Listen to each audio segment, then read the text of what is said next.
नमस्कार साथियों, आज हम बात करने वाले हैं मिजोरम विधानसभा चुनाव 2023 के ओपिनियन पोल की। साथियों, मिजोरम में इस बार किस पार्टी की सरकार बनने जा रही है और किस पार्टी को सबसे ज्यादा सीटें मिलने वाली है, तो मिजोरम की 40 विधानसभा की सीटों का ताजा एवं सटीक विश्लेषण आ चुका है। मिजोरम में 40 विधानसभा की सीटें और किसी भी पार्टी को यहाँ पर सरकार बनाने के लिए 21 विधानसभा की सीटें जीतना जरूरी हो जाता है, जो बहुमत का आंकड़ा है। साथियों, मिजोरम में वर्तमान में एमएनएफ पार्टी की सरकार और इस बार के होने वाले विधानसभा के चुनाव में एमएनएफ पार्टी को सबसे बड़ा झटका लग सकता है। इसी साल के अंत में मिजोरम के विधानसभा के चुनाव होने तय हो चुके हैं और चुनावों को लेकर सभी राजनीतिक दलों ने अपनी तैयारियों को और भी तेज कर दिया है। साथियों, हम आपको बता देते हैं कि फिलहाल में सबसे बड़ा मुद्दा है, जो चुनावी मुद्दा बन चुका है, मणिपुर की हिंसा, जिसमें कुकी के समर्थन में पूरा मिजोरम खड़ा हो चुका है। आइए हम आपको बता देते हैं कि इस हिंसा का इस बार के चुनाव में क्या फर्क पड़ने वाला है। मिजोरम की 40 विधानसभा की सीटों पर चुनाव होने वाले हैं और साल 2018 की बात करें तो यहां पर मिजो नेशनल फ्रंट यानी एमएनएफ ने 40 विधानसभा की सीटों में से 26 सीटों पर चुनाव जीता था। कांग्रेस पार्टी को यहां पर इस चुनाव में 5 सीटें मिली थी, जबकि मिजो नेशनल फ्रंट को कुल 2,38,000 वोट मिले थे। साथियों, अगर कांग्रेस पार्टी की बात करें तो यहां पर कांग्रेस पार्टी को सत्ता से बेदखल करके एमएनएफ ने यहां पर सरकार बना ली थी। लेकिन 2023 की विधानसभा के चुनाव में जेपीएम पार्टी किंग मेकर बनकर यहां पर उभर सकती है। साथियों, हम आपको बता देते हैं कि अगर साल 2017 के चुनावों की बात करें तो जेएनपी, एमपीसी, जेईएम और जेपीएम ने मिलकर 2018 के विधानसभा के चुनाव में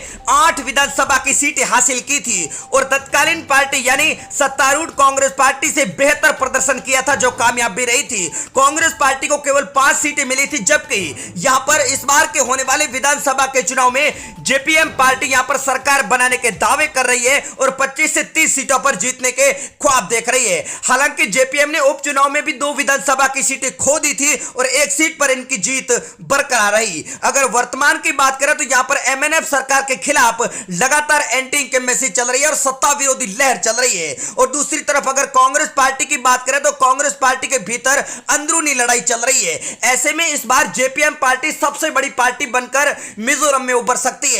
अगर भारतीय जनता पार्टी की बात कर ली जाए तो यहां पर भारतीय जनता पार्टी के प्रचार में बेहद कमी नजर आ रही है। ऐसे में भाजपा को 102 सीटें मिलने का अनुमान जताया जा रहा है। लेकिन जेपीएम पार्टी के कार्यकर्ता इस बार के विधानसभा के चुनाव में 25 से 30 सीटें जीतकर यहां पर सरकार बनाने के दावे कर रहे हैं। आइए नजर डालते हैं मिजोरम के तमाम जिलों के ओपिनियन पोल पर, तो कौन से जिले में किस पार्टी को सबसे ज्यादा सीटें मिल रही है। तो आप बने रहे वीडियो के लास्ट तक और आप मिजोरम से वीडियो देख रहे हैं तो चैनल को सब्सक्राइब करें और आप मिजोरम में अगली सरकार किस पार्टी की देखना चाहते हैं हमें कमेंट करके जरूर बताएं। आइए शुरू करते हैं मिजोरम के तमाम जिलों का ओपिनियन पोल और वीडियो को अपने दोस्तों में साथियों शेयर जरूर करें। तो मिजोरम के अगर मामित जिले की बात कर ली जाए तो यहां पर 3 विधानसभा की सीटें और इस बार के चुनाव में तीनों सीटों पर जेपीएम पार्टी का कब्जा होता हुआ बताया जा रहा है। अगला जिला हमारे सामने आ चुका है, जहां पर 3 विधानसभा की सीटें हैं और 2023 की विधानसभा के चुनाव में सर्वे के नतीजों के हिसाब से 2 सीटों पर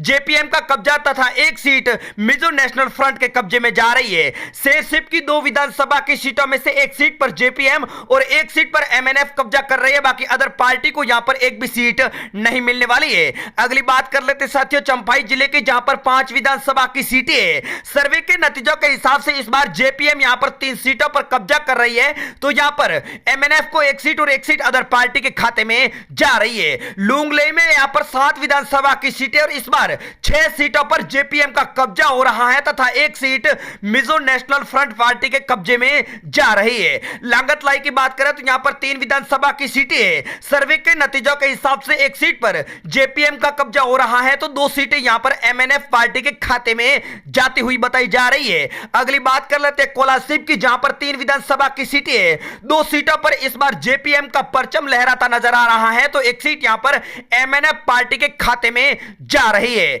अगली बात साथियों हम कर लेते हैं आइजोल की, जहां पर 14 विधानसभा की सीटें और इस बार के चुनाव में 7 सीटों पर जेपीएम, 6 सीटों पर एमएनएफ, 1 सीट कांग्रेस पार्टी के खाते में जा रही है तथा अदर पार्टी के खाते में यहां पर एक भी सीट नहीं जाती हुई बताई जा रही है।